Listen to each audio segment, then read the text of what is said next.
कल की क्लास में क्या पढ़ा था? मानव दांत के बारे में, टीथ के बारे में ना। आज की हमारी क्लास किस चीज़ की होने वाली है? आज की क्लास हमारी होगी कंकाल तंत्र की, ठीक है, स्केलेटल सिस्टम की होगी। किसकी होगी? स्केलेटन सिस्टम की या कंकाल तंत्र के बारे में आज हम पूरी नॉलेज लेने वाले हैं। और स्केलेटल सिस्टम यानी हमारा इंसान का कंकाल कैसा होता है, ठीक है, उसके बारे में जानोगे। कंकाल काम कैसे करते हैं, हमारी शरीर के अंदर कंकाल का क्या महत्व होता है, अगर कंकाल नहीं होगा तो क्या होगा, ये सारी चीज़ें हम जानेंगे। कितनी हड्डियाँ होती हैं, कौन सी हड्डी कैसी होती है, सब पता चल जाएगा, ठीक है। तो रेडी हो? शुरू करें क्लास आज की? चलो, तो आज की पहली क्लास, तुम्हारा पहला टॉपिक जो होगा, देखो सबसे पहली चीज़, एक चीज़ जान लो कि शरीर में सबसे अंदरूनी हिस्से में क्या होता है? हमारा कंकाल होता है। शरीर के सबसे अंदरूनी हिस्से में क्या होता है? हमारा कंकाल होगा, है ना। ये होता है हमारा स्केलेटल सिस्टम, ठीक। इसके ऊपर हमारी मांसपेशियां चढ़ जाती हैं तो ऐसा दिखाई देगा हमारा शरीर, ठीक है। पहले क्या हुआ? हड्डी का ढांचा है कंकाल तंत्र का, उसके ऊपर मसल्स की लेयर बन गई तो शरीर कुछ ऐसा दिखने लगा हमारा। ये दिख रहे ना, ये सब मांसपेशियां हैं अलग अलग, है ना। फिर उसके ऊपर हमारी स्किन आ गई तो अब हमारा शरीर कुछ ऐसा दिखने लगा, है ना। ऐसा ही दिखता है, ठीक है। चलो आगे की बात करें तो कंकाल तंत्र में क्या चीज़ होती है इंपॉर्टेंट? जो स्केलेटल सिस्टम होता है, कंकाल होता है, वो हमारे शरीर को एक निश्चित आकृति और शेप, ठीक है। तो कंकाल क्या काम करता है? कंकाल हमारे शरीर को एक निश्चित आकृति और आकार प्रदान करता है, ठीक है। हमारी बॉडी को शेप प्रदान करने का काम करता है। किसी की बॉडी पतली दिखती है, किसी की मोटी, है ना। तो हमारे शरीर का जो आकार है, जैसी तुम्हारी बॉडी का आकार है, तो वो किसकी वजह से वो आकार आया है? हमारे कंकाल की वजह से, स्केलेटन की वजह से आया। आधार और बेस देने का काम करता है, ठीक है। और एक इम्पॉर्टेंट पॉइंट, यहाँ से क्वेश्चन अक्सर तुम लोगों से पूछा जाएगा। क्या पूछा जाएगा? कि कंकाल का अध्ययन क्या कहलाता है। जैसे कल बताया था ना, कल क्या बताया था कि यहाँ इंसान के शरीर का पूरा जो शरीर की रचना हुई है, उसके अध्ययन को क्या बोलते हैं? एनाटॉमी बोलते हैं। उस शरीर के अंग काम कैसे करते हैं, उसको फिजियोलॉजी बोलते हैं, बताया था ना। दांत के अध्ययन को क्या बोलते हैं? ओडोंटोलॉजी बोलते हैं। वैसे ही हड्डियों के अध्ययन को हम ऑस्टियोलॉजी बोलते हैं। क्या बोलते हैं? ऑस्टियोलॉजी बोलते हैं, ठीक है। ऑस्टियो का मतलब होता है हड्डी, लॉजी का मतलब अध्ययन, ठीक है। यानी यहाँ ऑस्टियोलॉजी के अंदर किस चीज़ का अध्ययन किया जाता है? हमारी हड्डियों का, हमारी बोन्स का स्टडी की जाती है। हड्डियों के ऊपर हमारी मसल्स होती हैं। मसल्स की बात करें तो हमारी बॉडी में लगभग कितनी मांसपेशियां पाई जाती हैं? 639 से लगभग 650 तक भी कह सकते हो, ठीक है। लेकिन 639 भी एक एग्जैक्ट आंसर होता है। 650 के आसपास हमारी मसल्स पाई जाती है हमारी शरीर के अंदर, ठीक है। बात करते हैं हम कंकाल तंत्र के कार्य की। हमारा स्केलेटल सिस्टम का फंक्शन कैसे है, वो काम कैसे करता है, इसके बारे में समझेंगे, ठीक है। तो स्केलेटल सिस्टम का काम क्या है? सबसे पहले तो ये हमारे शरीर को क्या प्रोवाइड करता है? स्ट्रॉन्ग करता है, मजबूत करता है ना। क्या करता है? हमारे शरीर को मजबूत करता है। मान लो मेरी बॉडी में अगर हड्डी नहीं होती तो जैसे हैंगर में कपड़ा झूलता है ना, वैसे में झूल रहा होता है, ऐसे नीचे गिर जाता है ना, जैसे पर्दा, ठीक है, सही बात है। तो हमारे शरीर को स्ट्रॉन्ग बनाने का काम करती हैं कौन? हमारी बोन्स। साथ में एक आकार भी देती हैं, एक शेप देती हैं। शरीर को क्या देती हैं? शेप प्रोवाइड करती है, आकार प्रदान करती है। शरीर के आंतरिक अंगों की सुरक्षा करती है। बेटा क्या करती हैं? शरीर के आंतरिक अंगों की सुरक्षा करती है ना। आंतरिक अंगों की बात करें, हड्डियां कैसे हमारे आंतरिक अंग को सुरक्षित करती हैं? जैसे हमारे आंतरिक अंग में कुछ सॉफ्ट अंग है, जैसे हमारा ब्रेन हो गया, है ना, वेरी गुड। हमारा हार्ट हो गया, लीवर हो गया, और क्या हो गया बेटा? फेफड़ा, यानी हमारे लंग्स हो गए, है ना।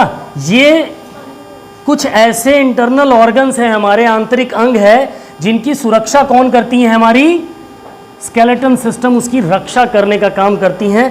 जैसे हमारे शरीर में आप देखो, यहाँ पर पसलियाँ होती हैं, 12 इधर होती हैं, 12 इधर होती हैं। इसके अंदर क्या होता है? हमारा फेफड़ा होता है, हमारा हार्ट होता है, अगर ये पसलियाँ नहीं होंगी तो कोई एक मुक्का भी मारेगा तो क्या होगा, सीधे चोट दिल पे लग जाएगी, और दिल पे अगर कोई चोट लगी तो राम नाम सत्य टै बोल जाओगे सीधे।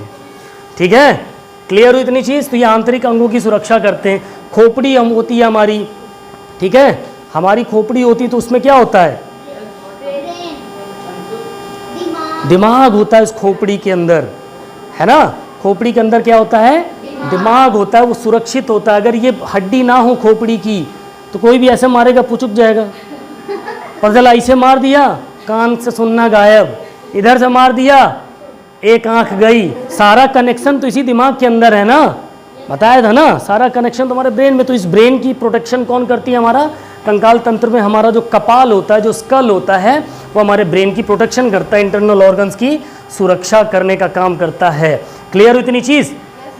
सो पेशियों के सहायता से संपूर्ण शरीर को गति प्रदान करता है। जो हमारा स्केलेटन होता है, जो हमारी हड्डी होती है, वो मूवमेंट करती है। जैसे मैं अपने हाथ को उठा पा रहा हूँ, इस किसकी मदद से उठा पा रहा हूँ, जो मसल्स लगी हुई हैं उसके आगे, मांसपेशियाँ हैं, वो सहायता कर रही हैं, हेल्प कर रही हैं क्या, बॉडी को मूवमेंट करने के लिए।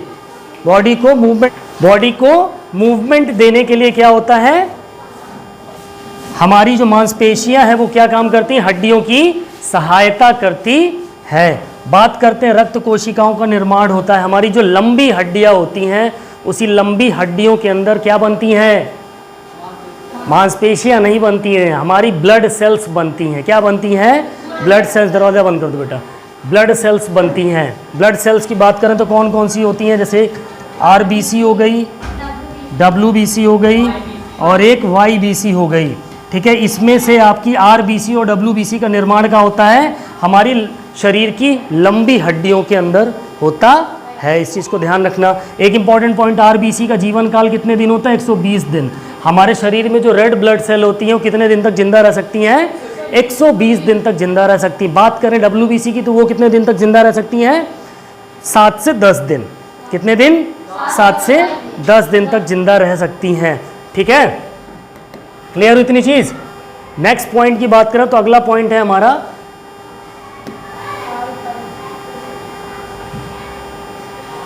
आ जाओ, अगला पॉइंट बहुत इंपॉर्टेंट है। ठीक है, दो शब्द तुमको दिख रहा है बेटा यहां पर, एक शब्द दिख रहा है टेंडन और एक शब्द दिख रहा है लिगामेंट। लिगामेंट का क्या काम होता है, लिगामेंट का काम होता है बोन टू बोन ज्वाइंट, हड्डी को हड्डी से कनेक्ट करने का काम करता है। जैसे मैं अपना घुटना, ये मेरी एल्बो है, ठीक है, ये मेरी एल्बो है, मैं अपनी एल्बो को ऐसे घुमा पा रहा हूँ। एक हड्डी ये है, एक हड्डी ये है, तो इस हड्डी और इस हड्डी के बीच में एक छोटा सा जोड़ होगा। जोड़ क्या होगा, सहारा के लिए वो लिगामेंट चिपके होते हैं। एक जोड़ यहाँ पर ऐसे होगा, एक यहाँ पर होगा, ठीक है, अलग अलग जगह पर। टोटल 5 प्रकार के लिगामेंट होते हैं हमारे बॉडी में। कितने प्रकार के, बट इतना ही जानो, अभी वो लिगामेंट उतना हायर जाने की जरूरत नहीं तुम लोग की क्लास में, बट इतना जानो टोटल 5 प्रकार के लिगामेंट होते हैं। और ये लिगामेंट क्या करते हैं, एक हड्डी को दूसरी हड्डी के साथ सहारा प्रदान करते हैं, ताकि हमारी हड्डियों में क्या हो सके, मूवमेंट हो सके, गति हो सके। समझ में आया, ठीक है। और दूसरा वर्ड है यहाँ पर टेंडन। टेंडन क्या काम करता है बेटा, ये काम करता है मसल को, मसल टू बोन, ये हमारी मांसपेशियों को हड्डियों से ज्वाइंट करने का काम करता है। ठीक है, अब इसी से तुम्हारा इंजरी भी जुड़ा हुआ है। इंजरी, लिगामेंट में कैसी चोट लगती है, खेलते कूदते हमको चोट भी लग जाती है ना, तो लिगामेंट में कैसी चोट आती है, स्प्रेन। स्प्रेन और स्ट्रेन पढ़ाया था तुम लोगों को, एक पढ़ाया था स्प्रेन, एक पढ़ाया था स्ट्रेन। जहाँ टी लग जाए इसका मतलब वो टेंडन्स हो जाएगा, टेंडन की बात हुई। तो लिगामेंट की बात करेंगे तो लिगामेंट में कौन सी चोट आती है हमको, स्प्रेन वाली। स्प्रेन को क्या बोलते हैं बेटा, मोच बोलते हैं। मोच हमेशा हड्डियों के जोड़ में आता है, ठीक है। और वहीं बात करें स्प्रेन की तो इसमें क्या आता है, ये टेंडन की चोट होती है। इसमें क्या, स्प्रेन का मतलब होता है बेटा खिंचाव। क्या होता है, खिंचाव। बोलते हैं ना हमारी नस खिंच गई, वो एक्चुअल में हमारी मांसपेशी खिंचती है। ठीक, इतनी चीज़ क्लियर हुई। लिगामेंट क्या काम करता है, हड्डी को हड्डी से चिपकाने का काम करता है, सहारा देने का काम करता है, दो हड्डियों के बीच में ज्वाइंट का काम करता है। ठीक, टेंडन क्या करता है, हड्डी को मांसपेशी के साथ चिपकाने का काम करता है, कनेक्ट करने का काम करता है। ओके, अगला पॉइंट, हड्डी, अस्थि। अस्थि एक प्रकार का कनेक्टिव टिश्यू होता है, संयोजी ऊतक होती है। हमारी हड्डियां कैसी होती हैं? संयोजी ऊतक होती है। एक ही हड्डी थोड़ी ना है हमारे पास। कितनी हड्डियां हैं मेरे शरीर में? 206 हैं, ठीक है। अलग अलग तरीके से कनेक्ट करके एक बॉडी के एक ढांचे का निर्माण करता है वो, ठीक है। शरीर को प्रोटेक्शन देता है, बचाव देता है, बता ही दिया, मूवमेंट प्रदान करता है, आरबीसी डब्ल्यूबीसी का फॉर्मेशन करता है, भी बताया ना इससे पहले मैंने। लंबी हड्डियों में क्या बनते हैं? ब्लड सेल्स बनते हैं। कौन कौन से? आरबीसी और डब्ल्यूबीसी के। आरबीसी कितने दिन तक जिंदा रहता है? 120 दिन। डब्ल्यूबीसी 7 to 10 डेज, ठीक है। बोन अपने अंदर मिनरल्स को स्टोर करता है। हड्डियों के अंदर मिनरल स्टोर हो जाते हैं, इकट्ठा करके रखता है हड्डियां। कौन से मिनरल? कैल्शियम और फास्फोरस जैसे मिनरल को हड्डियां अपने अंदर स्टोर करके रखती हैं, इकट्ठा करके रखती हैं। इनमें उपस्थित सेल्स को ऑस्टियोसाइट्स बोलते हैं। क्या बोलते हैं? हड्डियों के अंदर जो कोशिकाएं मौजूद होती हैं, जो सेल मौजूद होते हैं, उनको बोलते हैं ऑस्टियोसाइट्स। एक बहुत इंपॉर्टेंट क्वेश्चन है ये, अक्सर आने वाले एग्जाम पेपर में तुमको देखने को मिलेगी चीज़, ठीक है। तो ऑस्टियोसाइट बोलते हैं। क्या बोलते हैं? ऑस्टियोसाइट। जो हमारी हड्डियों के अंदर क्या मौजूद होती हैं? सेल्स। हमारी बोन्स के अंदर जो कोशिकाएं होती हैं, सेल होती हैं, उनको हम बोलते हैं ऑस्टियोसाइट्स। क्या बोलते हैं? ऑस्टियोसाइट्स बोलते हैं, ठीक है। पूरी हड्डी का समझ आएगी तुम्हारी आज। कार्टिलेज, हड्डियों में एक उपास्थि भी होती है, कार्टिलेज भी होता है। अक्सर तुम लोगों ने नॉनवेज अगर खाया होगा तो दो हड्डियों को जब ऐसे तोड़ के खाते हैं ना, तो एक मुलायम मुलायम चिकना चिकना पदार्थ होता है, चबा के खा जाते हो उसको, वो क्या होता है? हड्डियों का कार्टिलेज होता है, वो उपास्थि होती है। बेसिकली उपास्थि किस काम में आती है? दो हड्डियों के जॉइंट के बीच में होगी वो एक सरकने में मदद करती है ना। दो हड्डियों को आपस में सरकने में क्या करेगी? मदद करेगी, ठीक है। उपास्थि एक विशेष प्रकार का संयोजी ऊतक होता है। जोड़ों को नरम करने, हड्डियों को सरकने और घूमने के लिए चिकनी सतह प्रदान करने और उन क्षेत्रों में सहायता प्रदान करने का काम करता है जहां लचीलेपन बनाए रखने की आवश्यकता होती है। कहां कहां पर लचीलापन जरूरी होता? हमारी रीढ़ की हड्डी में, है ना। चाहिए होता है कि नहीं? ठीक है। फिर कार्टिलेज में उपस्थित जीवित सेल को कॉन्ड्रियोसाइट बोलते हैं। एक मोस्ट इंपॉर्टेंट पॉइंट है, यहाँ से भी क्वेश्चन पुटअप होता है, ठीक है। जो कार्टिलेज में जीवित सेल, जिंदा सेल जो मौजूद होते हैं, उनको हम क्या बोलते हैं? कॉन्ड्रियोसाइट बोलते हैं। ये एक इंपॉर्टेंट पॉइंट है, ध्यान रखना इस चीज़ को, ठीक है। दिख रहा है ना, ये दो हड्डियां हैं, यहाँ पर तो ये लिगामेंट से बंधी हुई हैं, फिर यहाँ पर बीच में ही इसमें कार्टिलेज होती है, ऐसे पतली सी सफ़ेद कलर की परत होती है, चिकनी सी, है ना। अगला, अब बात करते हैं नंबर ऑफ बोन्स की। एक छोटा सा बच्चा हो तो उसके शरीर में कितनी हड्डियां पाई जाती हैं? 300 प्लस। नंबर याद रखना, 330 हड्डियां पाई जाती हैं, ठीक है। 330 तक हड्डियां मिलती है एक नवजात बच्चे के अंदर। वही जब वो बच्चा बड़ा हो जाता है, कितनी हड्डियां हो जाती हैं? 206 हो जाती हैं, ठीक है। पीछे पुच्छल हड्डियां होती, कॉकिक्स करके एक हड्डी होती है और एक और हड्डी होती है, वो पीछे साइड पे होती है, बाद में जुड़ करके एक हड्डी बन जाती है। वही फिर बाद में कम होकर कितनी हो जाती है? 206 हो जाती है। क्लियर हुआ? अब एंडोस्केलेटन और एक्सोस्केलेटन की बात करें। हमारा जो इंसान का जो कंकाल होता है, वो बाह्य कंकाल में होता है कि आंतरिक कंकाल में होता है? आंतरिक कंकाल में होता है। बाह्य कंकाल मतलब जिनके ऊपर कैल्शियम की परत बाहर से हो। जैसे फॉर एग्जांपल केकड़ा देखा है? केकड़े में उसका जो स्केलेटन होगा वो ऊपर होगा, अंदर वो पुचपुचा सा होगा। सीपी देखिए ना, सीपी के अंदर एकदम जो जीव होता है वो एकदम पुचपुचा होता है, लेकिन उसके ऊपर कैल्शियम की सीपी होती है, वो उसका स्केलेटन है। लेकिन हमारी हड्डियां कहाँ है? हमारे शरीर के अंदर हैं, इसलिए हमारा जो कंकाल होगा वो कैसा होगा? आंतरिक कंकाल होगा, एंडोस्केलेटन कहलाएगा, ह्यूमन का जो स्केलेटन होगा, ठीक है। शरीर के अंदर पाए जाने वाला कंकाल को अंतः कंकाल या एंडोस्केलेटन कहते हैं। और भी जानवरों के होते हैं, जैसे आप कुत्ता ले लो, हिरन ले लो, इन सब के स्केलेटन, बाकी इंसान का, ये सब तुम्हारे एंडोस्केलेटन में पाए जाते हैं, ठीक है।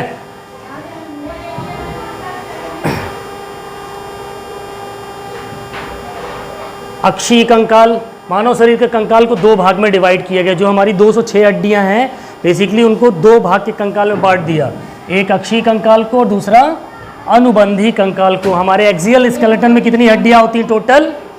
80 होती है। और अपेंडिकुलर में कितनी हड्डियां होती हैं? 126। दोनों मिलाकर कितनी हो जाएंगी? 206 हो जाएंगी। एक्सियल स्केलेटन में हमारी खोपड़ी का हिस्सा आता है, पसलियां आ जाती और हमारी रीढ़ की हड्डी आ जाती। ठीक। अपेंडिकुलर स्केलेटन में हमारे कंधे से लेके हमारे दोनों हाथ, दोनों टांगे, कहाँ से? हिप से लेके दोनों टांगे, ये इतना एरिया किसमें आ जाता है? अपेंडिकुलर स्केलेटन में आ जाता है। ठीक है, आ जाओ। एक्सियल स्केलेटन जो 80 बोन होती है उसमें अगर हम देखें तो हमारे सिर पे टोटल कितनी बोन दिखा रखी है? इसमें 29। हमारा जो खोपड़ी का ये वाला हिस्सा होता है, यहाँ कितनी हड्डियाँ होती हैं? 8। फिर चेहरे पे कितनी हड्डियाँ होती हैं? 14। एक हड्डी यहाँ पर होती जिसको बोलते हैं हॉइड बोन। ठीक है, टोटल कितनी हो गई? टोटल हो गई 29। ये हमारी रिब्स हैं, पसलियाँ। एक तरफ कितनी होती हैं? 12। एक तरफ कितनी होती हैं? 12। ये जो टाई वाली हड्डी दिख रही है इसको बोलते हैं बेटा स्टर्नम। क्या बोलते हैं? स्टर्नम। ये एक हो गई। कितनी हो गई टोटल हड्डी? 12 12 24। टोटल कर लेना अभी। ठीक है, हमारी रीढ़ की हड्डी को हम क्या बोलते हैं? वर्टिब्रल कॉलम बोलते हैं। क्या बोलते हैं? अगर सवाल पूछ लिया जाए रीढ़ की हड्डी में कुल कितनी हड्डियां होती हैं, तो हमेशा आंसर क्या लिखोगे?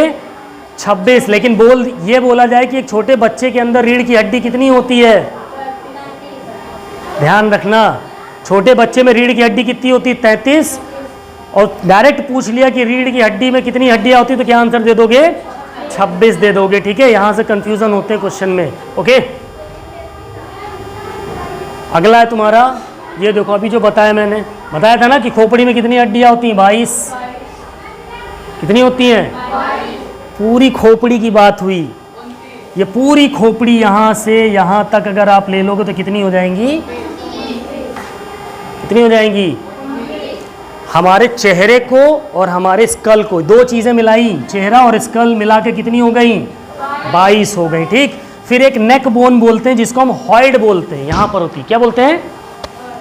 हॉइड बोलते हैं। ठीक है, इसको मिला लेंगे। फिर 6 बोन हमारी कान में हो जाती, 3। ठीक है, कौन कौन सी होती हड्डियां कान में? अगर हम अपने ईयर की बात करें, कान की, तो कितनी हड्डियां होती कान में? 3 हड्डी होती है। एक होती है स्टेप्स, नहीं, पहली वाली जो तुम्हारी होगी वो होगी इनकस होगी। क्या होगी? इनकस। इनकस, फिर मैलस, और तीसरी स्टेप्स। सबसे छोटी हड्डी यही होती है कान की, सबसे छोटी। ठीक है, कान की हड्डी होती है, ये हमारा ईयर है। ठीक है, ये हमारे कान में 3 हड्डियां होती हैं, स्टेप्स, मैलस और इनकस। ठीक है, क्लियर हुई इतनी चीज? क्रेनियम, ये जो हिस्सा होता है ऊपर का, ये दिख रहा है ना टकला, इसी टकले को हम क्रेनियम बोलते हैं। क्या बोलते हैं? जब बाल छिल जाते तो हमारा क्रेनियम दिखाई देने लगता। अभी तो मेरे क्रेनियम ढक गए हैं, थोड़े थोड़े से बाल आ गए हैं, है ना। इसी को हिंदी में बोलते हैं बेटा कपाल। इसी को एक और नाम से जानते हैं, स्कल। ठीक है,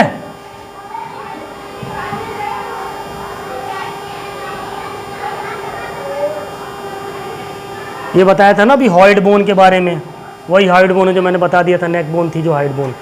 ठीक है, ये कान की हड्डी अभी मैंने बताई ना, कान में कितनी प्रकार की हड्डियां होती हैं? 3 होती है, मैलस, इनकस और स्टेप्स होती है। स्टेप्स हमारे बीच, कान के बीच के हिस्से में होती है, मध्य कर्ण में स्टेप्स होती है। ठीक है, इसको तो बता ही दिया, ये भी बता दिया, रिप्स वाला बता दिया ना। पसलियां कितनी होती हैं? 12 जोड़ी, हमेशा पेयर में होती हैं। रिप्स, हमारी पसलियां हमेशा किस में होती हैं? पेयर में। जब भी आंसर पूछा जाए, क्वेश्चन पूछा जाए कि मानव के शरीर में कितनी पसलियां पाई जाती, तो हमेशा ध्यान रखना 12 जोड़ी, 24 मत बता देना। क्या बताओगे? 12 जोड़ी। और एक स्टर्नम होती है, ये बीच वाली हड्डी होती है जो सहारा देती, सपोर्ट करती। ठीक है, रीढ़ की हड्डी बताई दी अभी कितनी होती हैं? 26। वहीं बच्चे की बात करेंगे तो कितनी हो जाएंगी? 33। शुरुआत में 33 होती है, लेकिन आगे चल के कितनी हो जाती हैं? 26 हो जाती हैं। हमारी रीढ़ की हड्डी को हम वर्टिब्रल कॉलम बोलते हैं, कशेरुक दंड बोलते हैं, एक छड़ की तरह होता है ना ये। ठीक है। अब एक इंपॉर्टेंट पार्ट आ गया तुम्हारा अपेंडिकुलर स्केलेटन पे बात करेंगे हम। किस पे? अनुबंधी कंकाल पे। ये हमारा शोल्डर का हिस्सा है। ये जो हड्डी तुमको दिख रही बेटा, इसको बोलते हैं स्कैपुला। क्या बोलते हैं? दिख रहा है ना, दो होती पीछे, इसको क्या बोलते हैं? स्कैप्यूला बोलते हैं। क्या बोलते हैं? स्कैप्यूला। ठीक। ये हमारी हाथ की भुजा की हड्डी, इसको बोलते हैं बेटा ह्यूमरस। क्या बोलते हैं? ह्यूमरस। ठीक है, ह्यूमरस बोलते हैं। ठीक। ये आगे वाली जो हड्डी होती है इसको बोलते हैं रेडियस। उसके पीछे भी एक हड्डी होती है, इसको बोलते हैं अल्ना। ठीक। ये हो गई हमारी क्या? कार्पल्स। Carpal and metacarpal. ठीक है, कार्पल और मेटाकार्पल हमारी ये इस वाले हिस्से में हो जाएंगी। ठीक। इसको बोलते हैं हिप बोन, लिखा ही हुआ है। कितनी हिप बोन होती है? 2 होती हैं। ठीक। ये वाली जो हड्डी होती है बेटा, इसको बोलते हैं फीमर। क्या बोलते हैं? ये हमारे शरीर की सबसे लंबी हड्डी होती है, बड़ी हड्डी होती है। ठीक। ये जो आगे वाली हिस्सा है इसको बोलते हैं टीबिया। इसके पीछे एक पतली सी हड्डी होगी, इसको बोलेंगे फिबुला। ठीक है। और ये जो दिख रहा छोटा सा गोला सा प्यारा सा नन्ना सा मुन्ना सा, इसको बोलते हैं बेटा पटेला। क्या बोलते हैं? जो कटोरी होती है ना हमारी घुटने की, उसी को क्या बोलते हैं? पटेला बोलते हैं। ठीक है। फिर इस ऊपर हाथ में कार्पल्स थी, तो नीचे हमारी टार्सल हो जाती। क्या हो जाती है? टार्सल और मेटाटार्सल। ठीक है, ध्यान रखना इस चीज़ को। क्लियर हुई इतनी चीज़? 126 हड्डियों का हिसाब हो गया। आगे बढ़े। चलो, ये तो बता ही दिया, अभी बताया ना। शोल्डर ये पीछे वाला क्या बोलते हैं इसको? स्कैपुला। कितने स्कैपुला होते हैं हमारे शरीर में? 2 होते हैं, एक इधर एक इधर। 4 कहाँ से हो जाएंगे? ठीक है। ये हमारी कॉलर बोन होती है, यहाँ एक हड्डी होती है ना, ये इसी को क्या बोलते हैं? क्लैविकल बोन बोलते हैं। क्या बोलते हैं? इसी को ब्यूटी बोन भी बोलते हैं। शोल्डर बोन को भी हम क्या बोलते हैं? ब्यूटी बोन भी बोलते हैं। जिसकी कॉलर बोन बढ़िया होती है ना, वो सुंदर बढ़िया दिखता है। ध्यान रखना। ठीक है। कितनी पसलियाँ होती हैं? 24 टोटल, 12 जोड़ी। Very good. चलो नेक्स्ट, ये भी बता दिया मैंने, अभी बताया ना। हमारी जो भुजा की हड्डी उसको क्या बोलते हैं? ह्यूमरस बोलते हैं। फिर ये जो आगे वाली हड्डी यहाँ पर होती है उसको रेडियस बोलते हैं। उसके पीछे नीचे वाली हड्डी उसको अल्ना बोलते हैं। फिर देखो कार्पल, ये जो पीछे वाली यहाँ से जहाँ हमारा हाथ जुड़ रहा है ना, ये होती हैं कार्पल्स। ठीक। फिर उसके आगे अगर तुम जाओगे तो ये वाला जो हिस्सा है ये क्या कहलाता है? ये वाला, ये मेटाकार्पल कहलाती हैं। फिर आगे जो फिंगर वाला हिस्सा, इसको फैलेंजिस बोलते हैं, ये वाला हिस्सा। ठीक है। चलो आज के लिए अभी इतना ही। तो नेक्स्ट क्लास में इसको और अच्छे से कंप्लीट करेंगे, क्वेश्चन आंसर के साथ कंप्लीट करेंगे। ठीक है। चलो मिलते हैं नेक्स्ट क्लास में।